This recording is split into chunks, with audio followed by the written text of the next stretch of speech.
সারাদিনে একবার হলেও আমি আমার স্বামীর জন্য দোয়া করি। আল্লাহর কাছে আমি বলি যে, "আল্লাহ, স্বামী নামক এই বটগাছটা আমার মাথার উপরে তোমার রহমতের ছায়া হিসেবে রেখে দিও।" কারণ এই রহমতের ছায়া যদি মাথার উপরে না থাকে তাহলে কিন্তু অনেক কষ্ট, দুর্ভোগ, অনেক অশান্তি বা অনেক বড় অভাব অনুভব করতে হয়, যা কিনা টাকা পয়সা, সন্তান, ছেলে মেয়ে, ভাই বোন মানে পৃথিবীর সব কিছু দিয়েও পূরণ হয় না। তো যাই হোক, যাদের স্বামী নাই তারা কিন্তু অনেক টাকা পয়সা, ধন সম্পদের ডুবে থাকলেও তারা বুঝতে পারে যে অভাব, কোনো কিছুর একটা অভাব। তো না পারে মনের কষ্টের, দুঃখের কথা সবার কাছে কইতে। স্বামীর কাছে যা বলা যায় সেটা কিন্তু পৃথিবীর অন্য কারো কাছে বলা যায় না।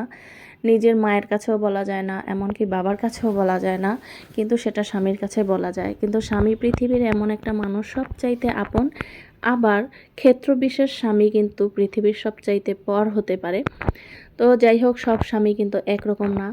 আমরা মেয়েরা একটু আধটু কষ্ট হলে চিৎকার চেঁচামেচি, ঢোল পিটে এর কাছে ওর কাছে, মায়ের কাছে, সবার কাছে বলে বেড়াই, এটা পেলাম না, ওটা খেলাম না, স্বামী এটা দিতে পারে নাই, ওটা দিতে পারে নাই।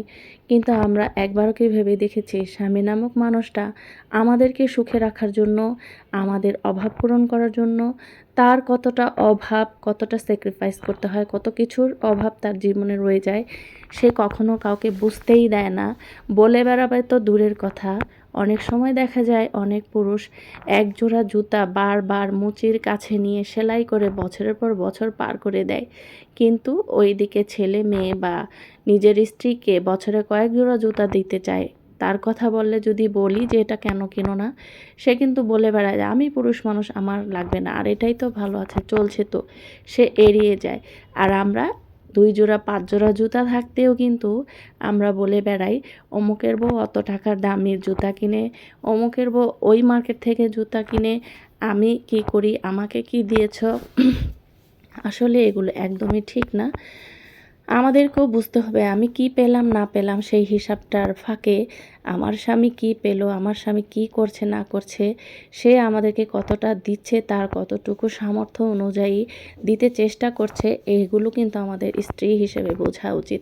স্বামী যেমন, আমরা সব কিছুর জন্য স্বামীর উপরে ভরসা করি, স্বামীও কিন্তু একজন স্ত্রীর কাছে টাকা পয়সা, ধন সম্পদ, ভাত কাপড় চায় না, কিন্তু স্ত্রী তার দুঃখটা বুঝতে পারবে, হ্যাঁ, তাকে বুঝবে, তাকে সমর্থন করবে, সুখে দুঃখে বিপদে আপদে তার পাশে থাকবে, এইটুকু কিন্তু একজন স্বামী আশা করে।